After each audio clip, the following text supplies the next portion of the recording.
My Love of Life Energy is a podcast created by Anna Scott. Anna knows that every human being sees life uniquely. In this podcast, she will talk to people and learn from them. These conversations are to shine the brilliance of each human being she speaks to. Join her.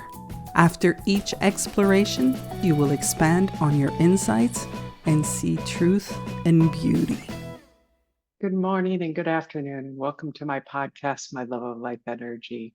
And I'm with my co-creator, Molly Lynch of Exquisite Being. And we Hi, are here everybody. today to talk to you about the second gene key. Today is the second gene key. And the second gene key is basically, I think, the whole enchilada. It goes from dislocation to orientation to unity. Right. It's the whole kapuna. And we're continuing exploring these gene keys because, well, we love them. Yeah. They speak to the heart. They are the heart, I think, of the matter. I love the second gene key. Why do you love the second gene key?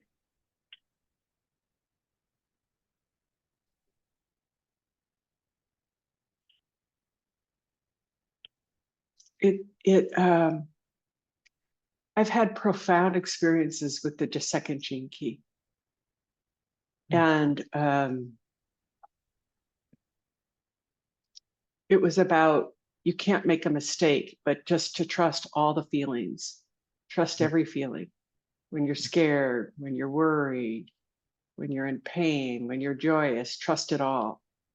And I remember I made a $3,600 mistake and I didn't have the $3,600. And I was terrified, terrified. And I felt so foolish. I felt so stupid. Yeah. So you went bad on yourself about it. And I just remember listening to Richard Rudd's contemplation over and over again to trust everything we feel. And it soothed something in me. It healed something in me. It allowed me to start trusting whatever I feel and honor it.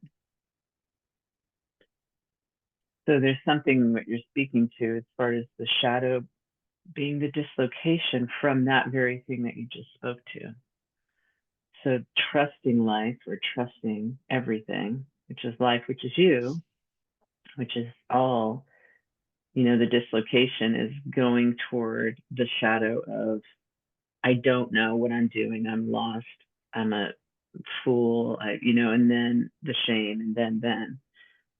So that direction that this is the place to go is into the trust, is the location part. But also you knowing that to feel all the things is also a way, a path back to the center. And the second gene key, I love, like at the start of his contemplation, he's like, the whole thing, it was a joke because the divine feminine is the second gene key. It's the yin. The first gene key is the yang, which is the masculine energy, but the feminine precedes masculine because the presence of the feminine, the divine feminine, is being, and the divine masculine is doing. So we must be. And be however we are. That's it. Yeah.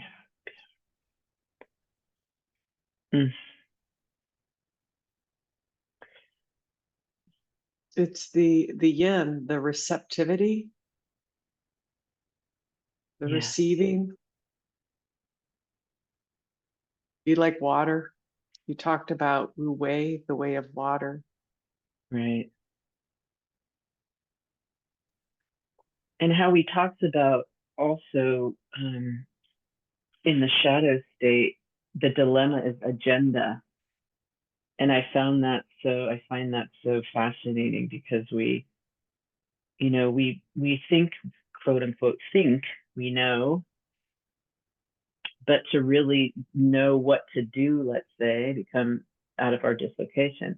In order to know, we have to let go of the agenda, because being has no agenda. It just goes with the water. It is the water. What I really love and feeling about the second gene key is this yin energy is love, just unconditional love. Yeah. The divine mother, the feminine.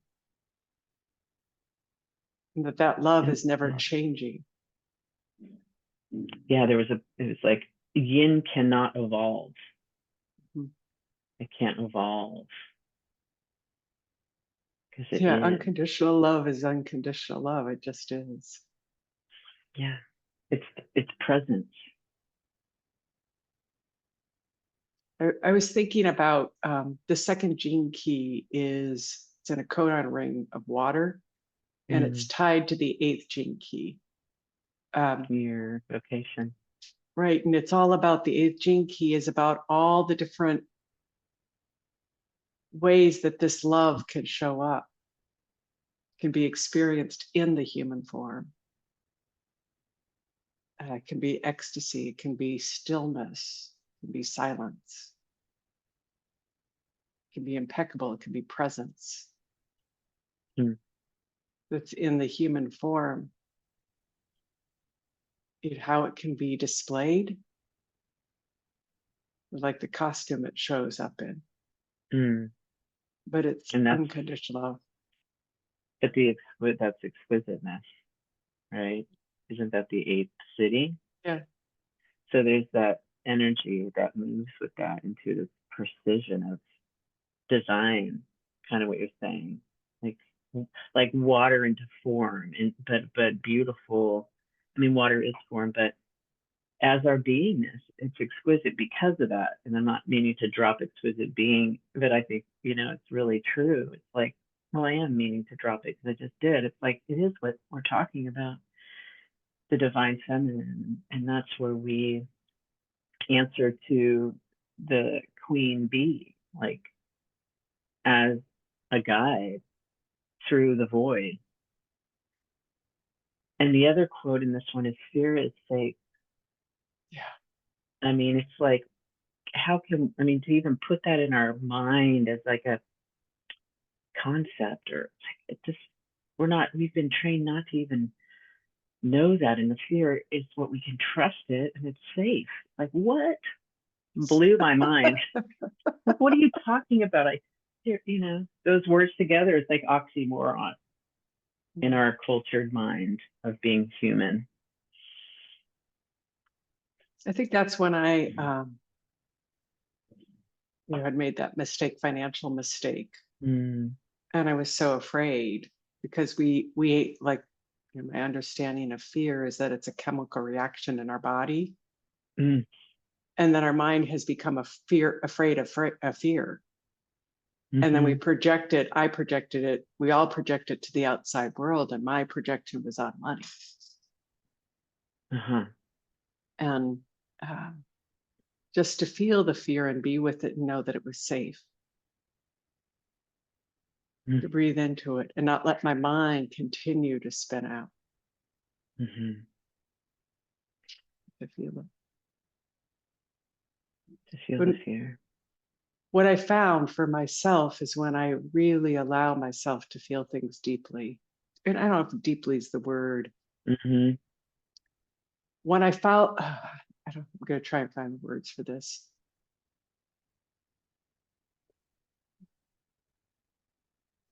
Have you ever seen those Chinese toys where it's like a Chinese yo-yo, I think it's what you call it. You flick it out and the paper spins out, but then it spins back. Oh no, it sounds cool though. I thought you were going to say one of those things where the ball goes into the little cup, Anyway. Well, that too. Close enough. But it's that what I've found is, or finding, is that what's in us, in my body, when my mind settles down, and this goes back to the three principles, is this pure love. Mm. The emotions go out, but it comes home. And the still point or the silence is this love.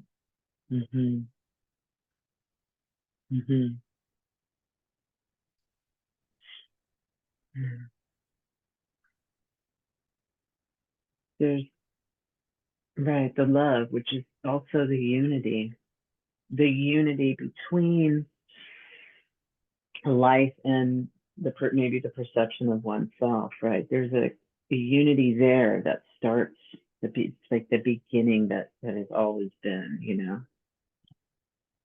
that moment of connecting with source or divine feminine or whatever we want to, the still point. That's where I think that's when we just find what we love, what I love. So in the heart. And there's a relaxation there. Yeah. You know, there's a softening, there's a we can trust, that's the trust, like that place has it. I can just relax. It's got it, it's life as me.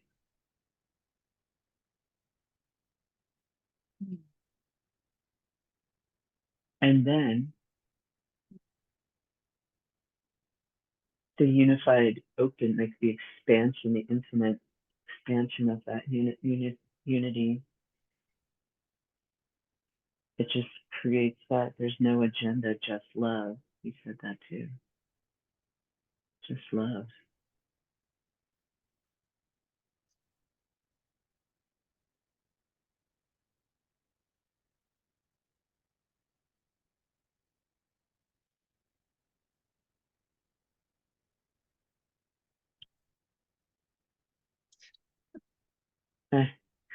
We're just in the experience of the second right now.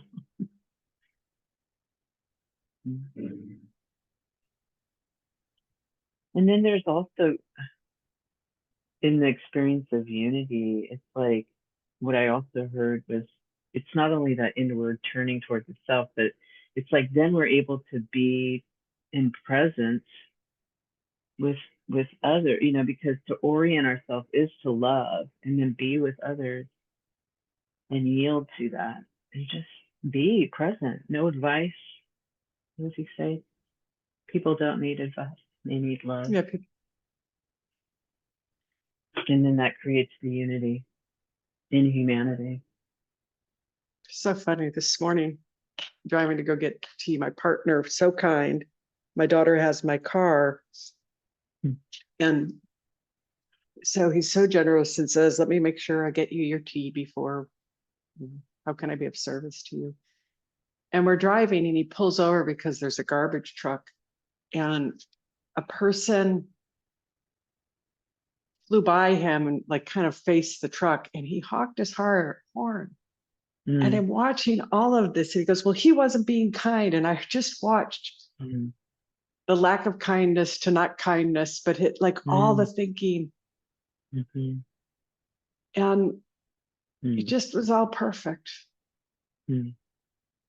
I want to get into the story of it. And it's to be receptive to all of life.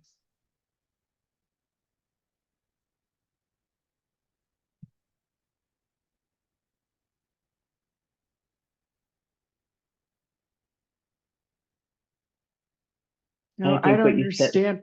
Go ahead. No, go ahead, Lily. I was just going to say, when you said about, you know, that moment that you saw him being unkind to the unkind, and then where do, you know, there could have been many reactions from you, and just like the ripple of that frequency, like we can perpetuate that, you know, but it's like, then do we judge the unkind person for being unkind, you know, and then the truck shouldn't have been there and we go into a complaint. So it's like, you just saw it and you were just like, it's all perfect. What a response. What a holding that experience in a way that didn't have agenda or how it should have gone. It's cool. You just kind of shared that experience of the second. I think this is why like, I want to make this applicable, like how this shows up in life and why it Mhm. matters. Mhm. Like these are esoteric conversations, and yet they're not, because they're um, it's how we get to be in our day-to-day life with people and in Mhm. relationships, Yeah, and and how being I show aware up. of the frequencies that we're vibing essentially. And we talk about harmonic relationship. There's something about, sorry, did you have, Go ahead. no, just I'm riffing off of that. It's like it is applicable because of that. See, we do affect the field. Well, it's the experience I get to have. So I watched him be thoughtful and kind. I watched his reaction and explode and react out and honk his horn. Yeah. And then I watched internally mine Mm-hmm. and just let mine experience my experience. And I didn't say anything, Mm-hmm. Mm-hmm. because it would have been just adding piles to the piles to the piles. Right. And it would have been fine if I said something, if I was pissed off. It doesn't matter because it's all perfect. Right. And there's accountability to, this is the other part though. It's like being accountable to the frequency. There is something in that's really beautiful. It's kind of under what you're saying. We're saying at once, yes, everything is perfect, but we also get to make a choice of how we respond. And that's where you're speaking. That point is like, can we just trust that everything is perfect? And how do I respond to that perfection? Perhaps. There's this in a keto, um, I did a keto for 13 years and I got my black Yeah, belt. you're a And badass. when somebody was attacking, it was taught that they were hurting. It hurt people, hurt other people. And how do you receive their energy and transform it with love? And that's the second gene key. How do I It's take their very energy? paradoxical. Yeah. Yeah. Transform it or. Well, he talked about the Taurus energy that we can, and this is a keto, I can receive their energy by being so present with their suffering, but not giving them advice to try and fix them, because I'm not trying to fix them. I don't want to feel their suffering. So if I fix them, then I don't have to fix me. Then I don't have to feel it. So most people are trying to help people because if they could get them to stop, then they won't have to feel it, because we're all connected. It prevents the allowing it into the heart, essentially, the openness or the constriction. Yes. And the intimacy line, there's that, what you're saying, it's like we are all connected. We all do feel each other, whether we like it or know it. Yeah. And so the pain you're speaking to, like the pain, can we feel that pain? But underneath all that is the empathy. And that's what we're growing. And you've been kind of really speaking more to listening. And I think this also speaks to that. Can I listen to myself and my heart and my experience and trust that? And can I feel it all? Can I feel it all? Can I feel it all? The whole shebang. All of it. Like, how wide of a range can I have and what I feel, but not necessarily act out of it? And that's the difference. And the yin is absorbing, the yin energy, like and he just says, just soak in it, like be absorbed by that, because that is unconditional, eternal love. And it's sort of that, it's not only maternal, because he's like, it's not woman, man, it's an energetic quality that we receptive, the absorbing. I see a big sponge, like, those big sea sponges. Yeah, I love. And it just like a dry sponge, and it just absorbs it all until it becomes all so plump. And then it just starts to flow out, the water, the love. Yeah, we just meet love with non-love, or what we think is non-love. And the quality of light in the void, there is the quality of light. It's our awareness and consciousness that meets that shadow with the light and the willingness to open to life and trust it. Yeah, how do I trust life? Whatever is happening, how do I trust it? Yeah. I don't Yeah. understand it, but how do I trust it and work with it, flow with it? Yeah, and it's like it's very embodied. Like unity is embodied. It's in the body. It's like we experience it as we're connected to our earthly body realm. It's sort of like that's how we can connect. It's like feel it in our body, feel it in our heart, and open our mind to possibilities, to think about something differently, actually. And we were talking about at the top before we recorded, excuse me, that there are different ways to look at something. Oh, 10 million ways to look at something. And you got to be, there's a guidance to being, to listen to the heart. Like, how can I see this differently? I'm going to pause. I'm going to use my pause here. It will be helpful and advantageous if I used my pause and just take a moment to connect. And I think that's the other thing, like our hands on heart a lot, put the physicality of that, putting our hand on our heart and breathing for a minute and just like trusting. I just have this vision. Hmm. My wish for humanity, for myself, is that I wake up to this love that's inside of me. Hmm. And I wonder what life would be like if everybody operated from a place of love, like in kindness towards each other, and generosity. Like yesterday, a woman, I was at the, farmer's market, and I was in one stall and I saw these eggs and I just kind of like sidestepped my way, like, went all the way over, but I didn't see the people behind me. The eggs had my attention Yeah. because they had blue ones. Oh. They were beautiful. Cool. And this woman behind me in a terse voice said, well, there is a line. And I looked up and I said, thank you for keeping me honest. I didn't see it. Oh, I was so enamored. beautiful. What a response. I really appreciate it. And she was so startled Right. that I was kind to her. Yeah. That she said, oh, I was so scared to say something. I said, well, thank you for doing that. I didn't mean to cut. Oh. It was such a beautiful little moment. The transformational moment right there. How do we? You met her maybe terseness or fear or whatever with kindness. And you were listening.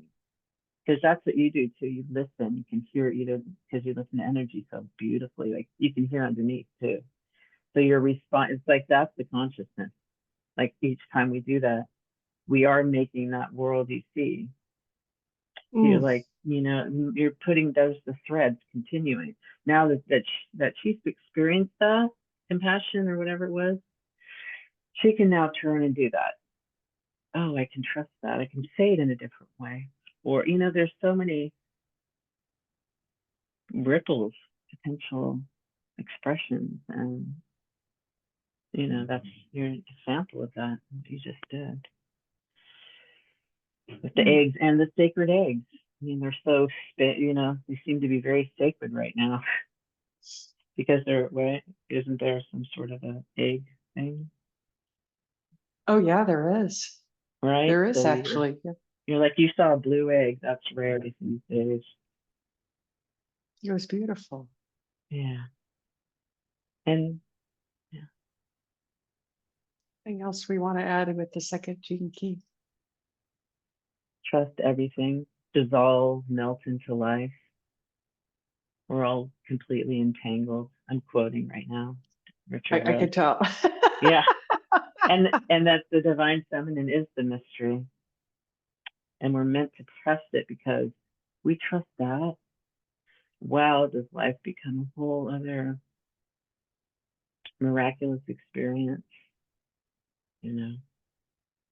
It's interesting. We can't know the mystery. It's unknowable.